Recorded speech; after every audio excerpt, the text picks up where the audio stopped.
자, 2023 수능특강 독서 오늘 인문예술 10번입니다. 인문예술을 좀 불편하게 여기는 친구들도 있는데요. 좀 그냥 가볍게 받아들였으면 좋겠어. 자, 인문예술 같은 경우 우리 오늘 보는 것처럼 한 사람의 견해인데 이제 두 가지 사례가 나오는 것이 있겠고, 그 다음에 어떤 그 견해들의 뭐 특징, 개념, 그 다음에 어떤 사례 적용이 나오겠지. 그리고 각각의 어떤 한계와 의의점이 나올 거야. 어, 반면 또 어떤 이야기는 뭐 가 이야기, 나 이야기 나눠서 두 사람의 견해를 같이 다룰 수가 있겠지. 그래서 뭐 공통점 찾아야 되겠고, 뭐 차이점 찾아야 되겠고, 그렇게 보면 되니까 이런 이야기 볼 때 항상 뭐가 중요하겠어? 뭐뭐일 경우, 뭐뭐일 때, 뭐뭐이면, 그다음에 뭐뭐와 달리, 뭐에 비해, 뭐 이제 이런 것들 많이 보자 그랬었어. 자, 그럼 일단은 편의상 5단락으로 나눴고요. 참고로 미리 얘기하자면 이제 뭐 니체, 뭐 그다음에 뭐 디오니소스, 아폴론, 뭐 이제 뭐 이런 어떤 뭐 사람들이 나오겠고 좀 뭐 칸디인스키도 나오고 이러는데 어떤 이들에 대해서 좀 깊게 얘기를 하려면 뭐 윤리와 사상, 그다음에 뭐 생윤, 그다음에 뭐 사문, 정법 이런 과목들을 통해서 좀 심도 있게 공부하시지 우리는 그럴 필요가 없다면 좀 곡해가 되려나? 필요가 없다기보다 우리는 이제 그 이들에 대해서 아주 간단하게 그 깊고 심오한 어떤 사상을 한두 페이지로 정리할 수는 없잖아. 그러니까 이렇게 얘기를 했구나. 그리고 그 지문에서 중요한 엑기스들만 뽑아서 보는 방향으로 가는 게 좋지 않을까 싶어요. 왜요? 이거는 좀 아니지 않을까? 그거 좀 궁금하게 생각하는 건 좋은데 그런 것들은 다른 책들을 좀 전문적인 서적을 빌려보면 좋을 것 같아요. 자, 윗글에 대한 설명을 가장 적절한 것은 니체 초기 미학 이론, 그다음 예술 충동, 그다음에 뭐 예술 충동 또 나왔고 계속 예술 충동이라는 게 나오는데 그다음에 이 니체 초기 미학 이론 됐고 그다음에 중후기 미학 이론. 자, 나눠지나 보지? 자, 그다음에 2번 윗글을 읽고 니체에 대한 내용으로 뭐 적절하지 않은 것은 초기 미학에 또 나왔네. 예술가 형이상학, 그다음 음악, 회화, 또 음악, 뭐 삶의 의지로서의 의지, 뭐 비극, 아폴론적 환상, 뭐 그런 용어가 나오나 봐. 뭐 재밌을 것 같지 않냐? 그 다음에 기억과 니은에 대한 설명을 적절하지 않은 것은 기억은 니은은 뭐 비에 달리 모두 기억이 뭐냐면요 아폴론적 예술 충동 그 다음에 디오니소스적 예술 충동 거봐 한 사람의 이야기인데 두 가지야. 나는 편의상 어디 갔냐? 이렇게 색깔로 할 거야.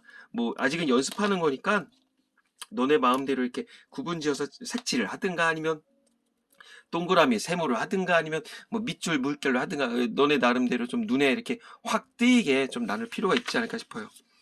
자, 그 다음 윗글을 바탕으로 보기를 이해하는 내용으로 적절하지 않은 것은 자 칸딘스키라고 하는 다른 사람이 나왔었는데 쭈쭈쭈쭈쭈 뭐 공통점 차이점 찾겠지. 그 다음에 A의 관점에서 보기에 대해 이해한 내용을 가장 적절한 거. A의 관점이 뭘까요? A가 어디 있냐면요. 니체의 중후기 미학이래. 자, 여기는 초기 미학이 나오겠죠, 어디? 그러면 뭐 중후기 미학이래. 그러면 초기 미학과 중후기 미학의 뭐 공통점, 차이점 따위들이 나오지 않을까? 그 입장에서 쇼펜하우에 대한 얘기를 하나 봐. 자, 이거는 다 보고 갈게요.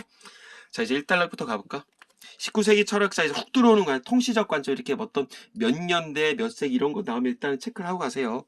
자, 19세기 철학자이자 미학자인 니체가 말한 삶은 생생하게 작동하는 현실의 삶이래. 뭐 그렇대. 근데 인간의 삶이 무엇으로 설명될 수 있는가? 질문 자체가 너무 심오하다.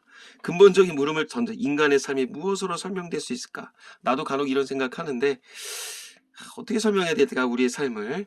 오늘 같은 날. 자, 근본적인 물음을 던지고 철학, 윤리, 종교 등은 삶을 설명하지 못한다고 말했다. 자, 그러면 이 학문들의 어떤 한계점을 얘기를 한 거지.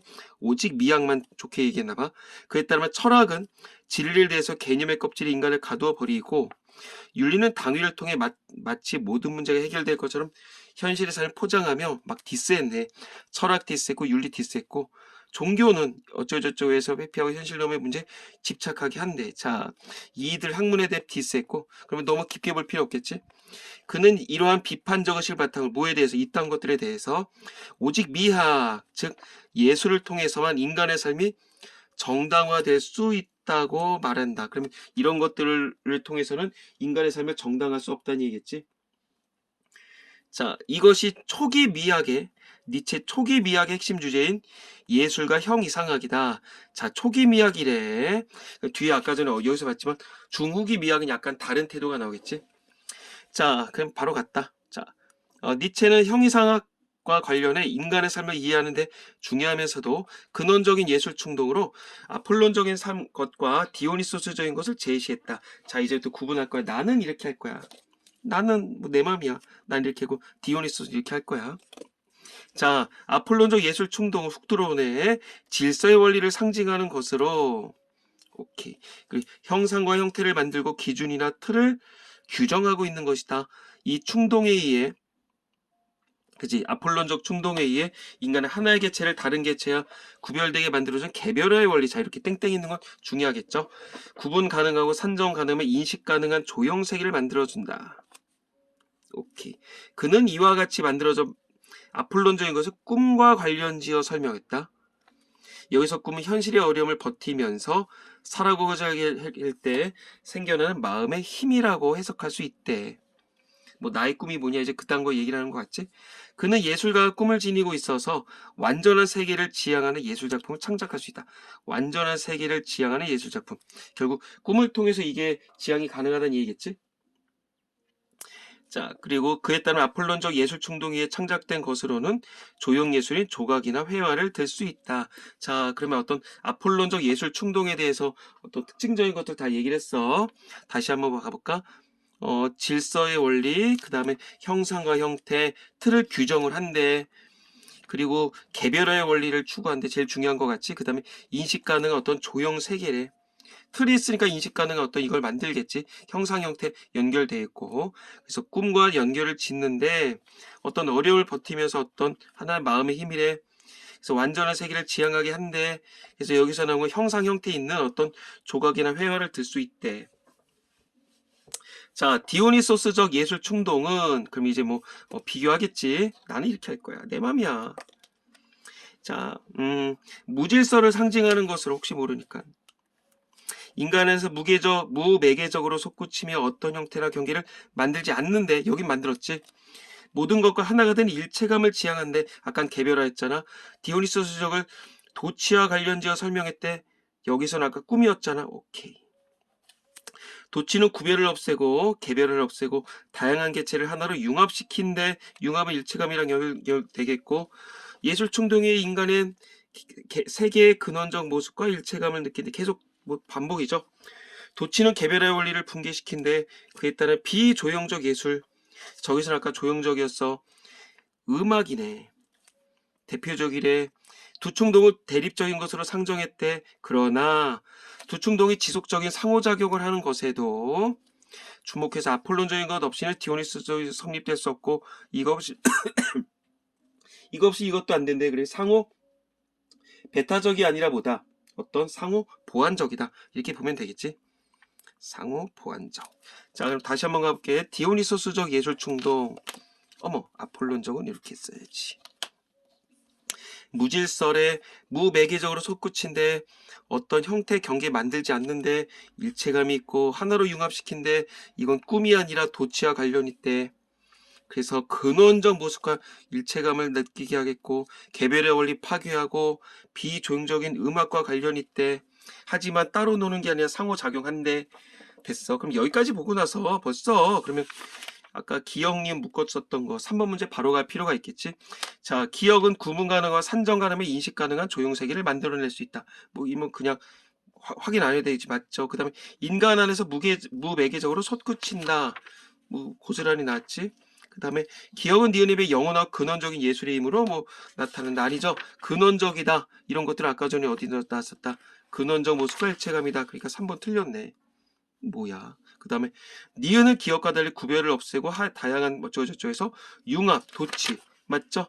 일체감이었으니까 맞고 그 다음에 모두 인간이 고통스러운 삶으로부터 벗어나게 한다. 그쵸? 이거 잘 찾았지? 꿈을 통해서 꿈을 통해서 뭐 어떤 이것까지는 아직 모르겠다. 근데 뭐 도치를 통해서 나왔으니까 아직까지 5번은 모르겠는데 일단 여기까지 보고 나서 아직은 모를, 오직은 보류.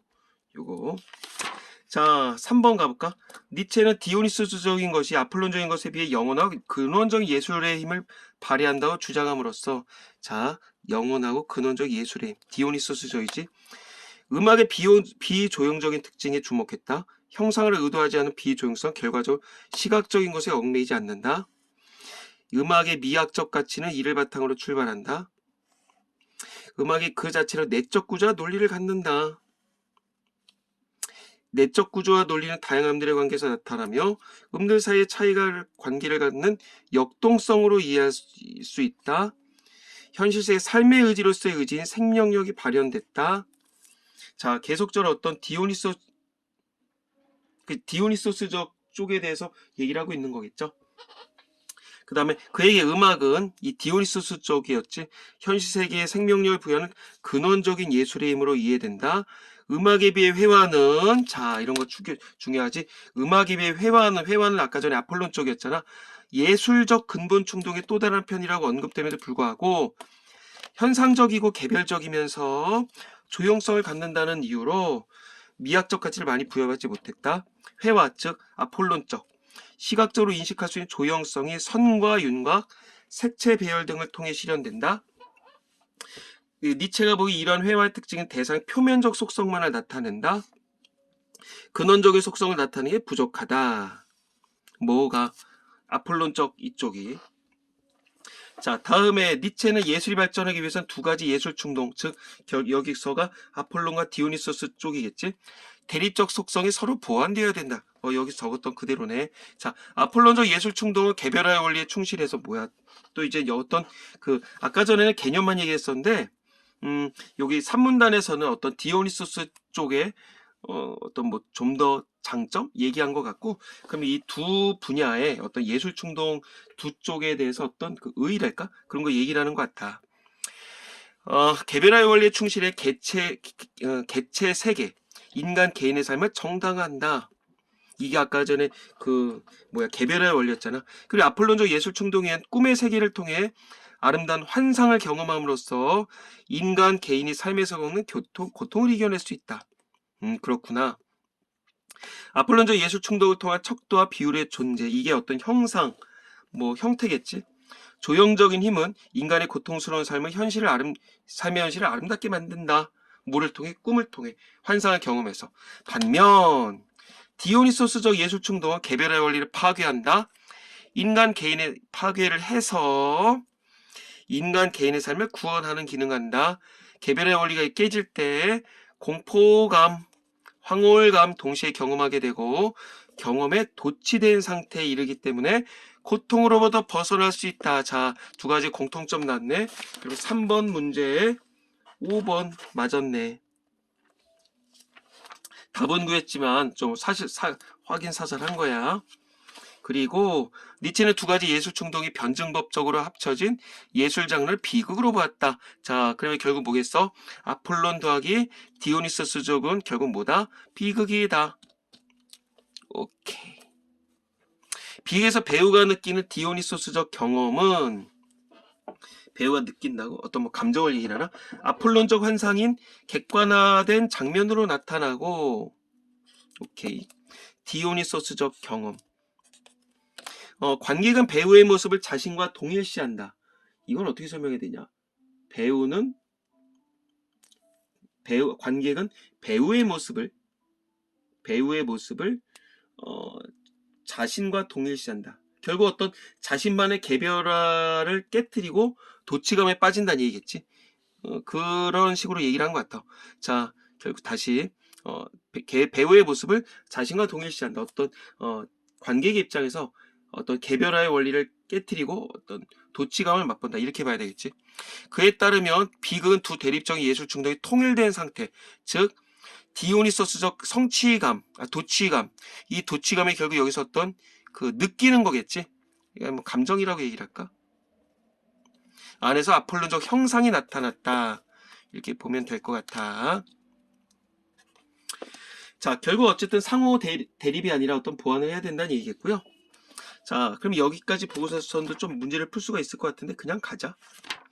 자, 니체의 예술과 형이상학에 대한 논의는 인간의 삶에 대한 설명을 제공한다. 어떤 설명한다 그랬어? 아까 전에 예술만을 통해서, 이 미학만을 통해서 어떤 인간의 삶을 이해할 수 있다고 맨 처음 1달러에서 막 던졌었지.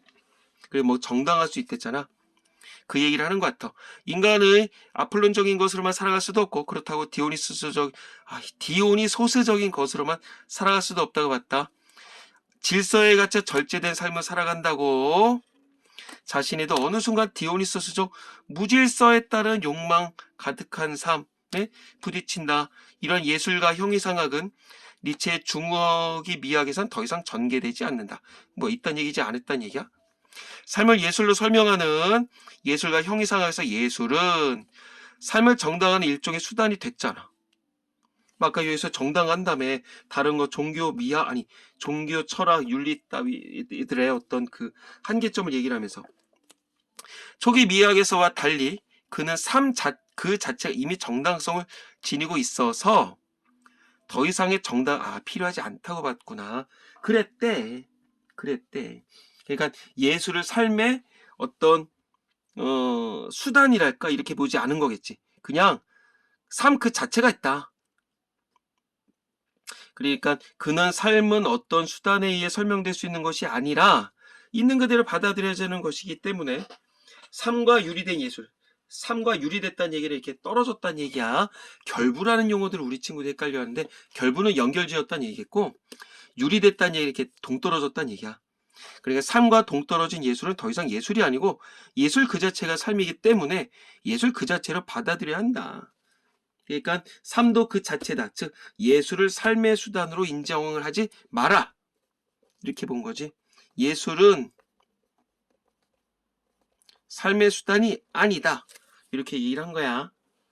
자, 그러면 뭐 재미나네. 자, 1문부터 가볼까? 적절한 거. 니체 초기 미학 이론에 대한 반론을 중심으로 이론의 한계를 극복하기 위한 방안들을 모색했다. 반론, 초기 미학 이론에 대한 반론. 이게 중후기에 대한 것들도 어떤 반론이라고 얘기를 할 수 있을 것 같은데, 근데 어떤 이론의 한계를 극복하기 위한 방안 이런 거 나온 건 없죠. 그 다음에 두 가지 예술 충동에 따라 나타나는 예술 세계의 양상을 구분했지. 회화, 뭐 조가 회화냐 아니면 음악이냐. 그리고 예술 세계가 변화한 양상은 나온 건 없어. 그 다음에 인간의 삶과 관련된 두 가지 예술 충동의 구체적인 사례. 뭐 이거 지금 다 이렇게 색깔별로 구분해놓은 거 그거잖아. 근데 니체 중국이 미학 이론이 갖는 한계점 나온 건 없죠. 비판하지도 않았고. 그 다음에 예술 충동에 대한 니체 미학 이론과 다른 학자 나온 거 없어. 그 다음에 인간의 삶과 관련해 전개된 니체 초기 미학 이론을 그치 인간의 삶을 뭐 설명할 수 있고 뭐 정당할 수 있다며 두 가지 예술 충동 아폴론적 그 다음에 디오니소스적 그리고 설명했고 중국이 미학 이론의 관점을 덧붙였더니 맞네 뭐 빼박이네. 자 이번 문제 가볼까? 니체에 대한 걸로 적절하지 않은 거 초기 미학에서 예술과 형이상학 핵심 주제로 다루었잖아. 일단락이 그대로 나왔고 그 다음 음악이 그 자체로 내적 구조와 논리를 갖고 있다고 보았다. 자 음악이 어디에 썼다? 디오니소스다 아폴론이다. 그럼 디오니소스 쪽이었죠? 내적 구조와 논리를 갖는다. 찾아줄까? 훅 그죠 여기 있죠? 아이 잘 찾았다. 안 보이면 어떡하나 했었는데 그 다음에 회화의 선, 색채 등은 대사의 표면적 속성만을 나타낼 수 있다. 그죠 여기 나왔죠? 아이 잘 보인다. 3단락이냐? 음악에서 느낄 수 있는 역동성은 삶의 의지로서의 의지가 발현된 것으로 봤다. 그쵸 삶의 의지로서의 의지 맞죠? 그 다음에 3단락 그 다음에 비극에서 배우가 느끼는 아폴론적 환상을 통해 관객은 배우의 모습과 자신의 모습을 통일시킨다. 아폴론적 환상이야 뭔 소리야. 아폴론적 형상이죠. 그 디오니소스적 감정을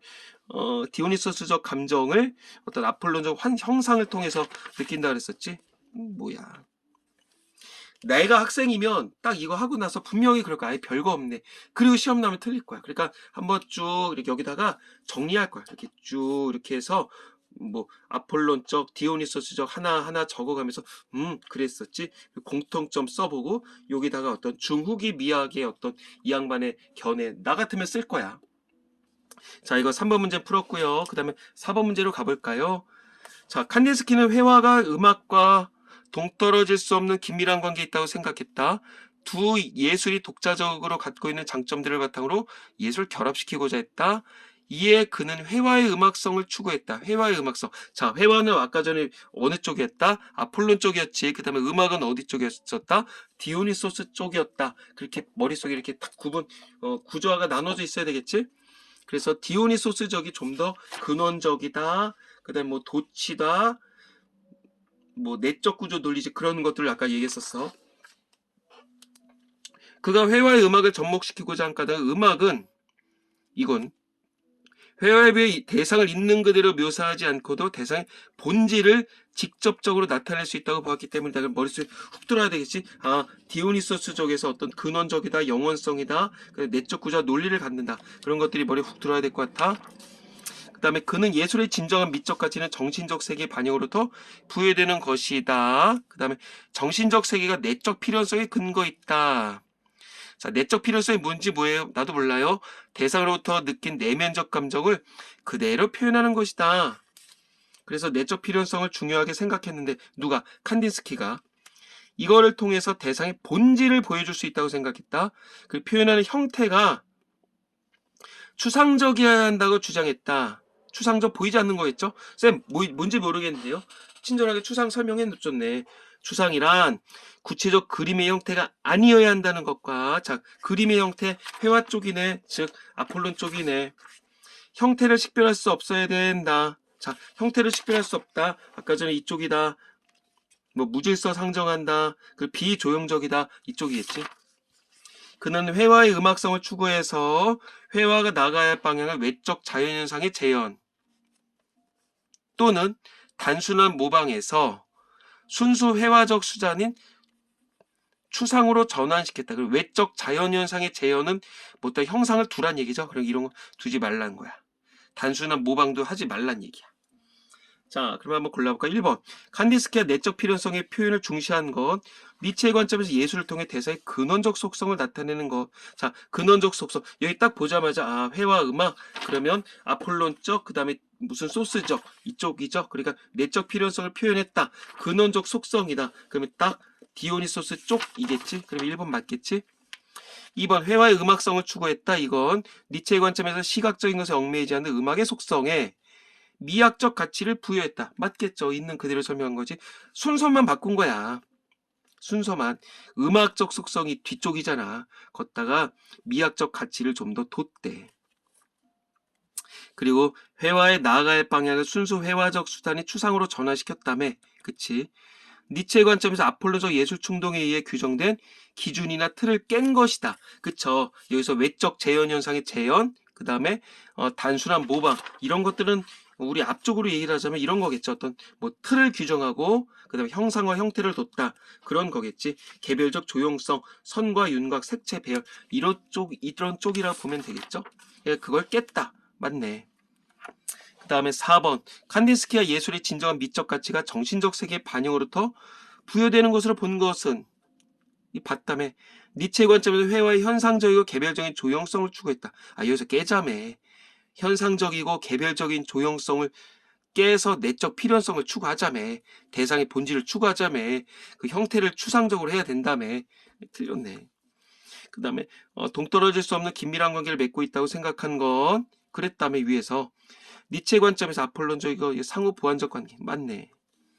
어렵지 않게 구할 수 있지만 이거 분명히 헷갈리게 나올 거야. 좀 더 쉬운 지문이 나면 우리 좀 더 이렇게 겸손하게 하자 그랬어. 다음에 마지막 A의 관점에서 보기에 대해 이해하는 내용을 적절하고. A가 뭐였었냐면 마지막에 있었던 니체의 중후기 미학에서였어. 그러면 결국 어떤 아폴론 디오니소스 구별 없었고 그 다음에 예술을 인간의 삶의 수단으로 보지 말라. 그 입장이란 얘기죠. 쇼펜하우어 오케이. 야, 좋아. 다 나온다. 내가 학생이면 이거 끝나자마자 쇼펜하우어 이 양반 어떤 양반이지? 이 사람 묘비명이 유명하죠. 그걸 한번 유튜브 한번 네이버에 쳐보세요. 인간이 욕망의 세계에 사로잡혀 있고 욕망은 절대 만족되지 않기 때문에 인간은 욕망으로부터 결핍과 불만을 느껴 고통을 겪는다고 했다. 자, 고통 나왔네, 고통. 예술을 통해 인간이 욕망으로부터 비롯된 고통에서 벗어날 수 있다고 봤다. 자, 머릿속에 훅 들어와야 되겠지. 둘의 공통점이 뭐였다? 결국 어떤 고통으로 벗어난다. 여기서도 어떤 고통을 벗어난다. 고통을 벗어난다. 아까 전에 얘기했었잖아. 이렇게. 그 얘기가 여기 안 나올 리가 없겠지. 그치? 출제 요소지. 하지만 인간이 예술의 고통으로 해방되는 건 잠시일 뿐이다. 영원할 수 없다. 그래서 진정제와 같다고 봤다. 자, 훅 들어왔어. 한번 가볼게. 1번. 예술을 통해 인간은 현실의 문제를 회피하고 현실 너머의 문제에 집중할 수 있게 된다. 자, 이게 지금 어느 입장이라 했었지? 니체 중후기 미학 이론의 특징에 대해서 얘기를 한다 그랬어. 그러면 쌤 이거 맞는 것 같은데? 아니지. 이거는 어디 났었던 거야? 현실의 문제를 회피해? 아니지. 전혀 예술은 일단 삶이랑 전혀 별개로 뒀어. 인간의 삶 그 자체가 정당성을 갖고 있기 때문에. 그리고 이거는 거기 나왔네. 종교의 특징이네.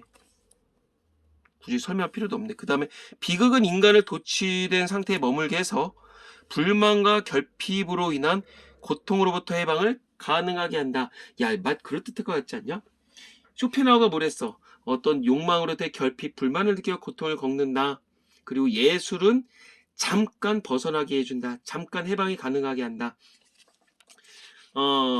그리고 근데 니체는 결국 도취를 통해서 어떤 고통으로 벗어날 수 있게 하긴 했었어. 근데 이 A 쪽이 아니라 초기 미학에 대한 얘기겠죠. 이건 초기 미학. 이건 초기. 인간은 예술이 아니더라도 아폴론적인 질서에 따른 절제된 삶을 살아감으로써 욕망 가능한 삶으로부터 벗어날 때 절제된 삶, 그러면 딱 뭐겠어? 아폴론적 그쪽이겠지? 그러니까 후기 미학에 대한 얘기는 아니겠지. 자, 다시 한번. 자, 니체는 아까 전에 어땠었다? 어떤 질서에 따라 절제된 삶. 그리고 사실은 그거마저도 어떤 디오니소스적 무질서에 따른다. 뒤에 나왔지, 그치? 절제된 삶을 살아간다고 해도 이거에 따른 욕망에 가득 차서 뭐 부딪히게 마련이다. 그랬으니까 이 입장에서 해결됐다고 볼 수가 없는 거겠죠. 그러니까 틀렸고, 그 다음에 예술은 그 자체가 삶이기 때문에 인간의 삶의 고통에서 해방시켜주는 수단으로서가 아니라 그 자체를 받아들여야 된다. 여기까지 얘기했었던 그대로네. 그 다음에 인간은 개별의 원리에 충실한 꿈의 세계를 통해, 이건 아폴론적 초기 있죠. 그 다음에 아름다운 환상을 경험한다. 아폴론적 고통스러운 삶의 현실보다 잠시나마 벗어날 수 있다. 이거는 초기 쪽이었었지. 그러니까는 틀렸다. 답은 어렵지 않게 구할 수가 있었어. 불편할 거야, 인문 예술이. 근데 보다 보면 중독성이 있어. 그리고 좀 어떤 배경 지식을 늘린다기보다 어떻게 이런 생각을 할 수 있었을까? 좀 약간 신기한 것 같아. 어쨌든 이렇게 정리했으니까 끝나면 다시 한번 훅 훑어보세요. 그리고선 여기다 꼭 해보세요. 아폴론적, 그 다음에 디오니소스적. 그래서 공통점 찾아보시고, 그 다음에 차이점 해보시고, 그 다음에 중후기 미학과 더불어서 쇼펜하우어의 주장을 좀 나눠서 보면 될 것 같아. 뭐 한번 생각나는 아폴로는 개별화, 그 다음에 뭐 꿈, 회화, 뭐 일체감, 그리고 일체감은 디오니소스적이었다. 그 다음에 디오니소스적은 뭐 일체감, 뭐 도취, 그 다음에 근원적, 뭐 음악, 그런 거 있었죠. 그 다음에 아폴로는 뭐 꿈, 그 다음에 이쪽은 뭐 디오니소스는 뭐 도취, 뭐 공통점은 고통 벗어나게 해준다. 그게 짬뽕이 된 게 어떤 비극의 변증법적 뭐 장르다. 그렇게 보면 됐죠. 자, 여기까지 가겠습니다. 수고했어요.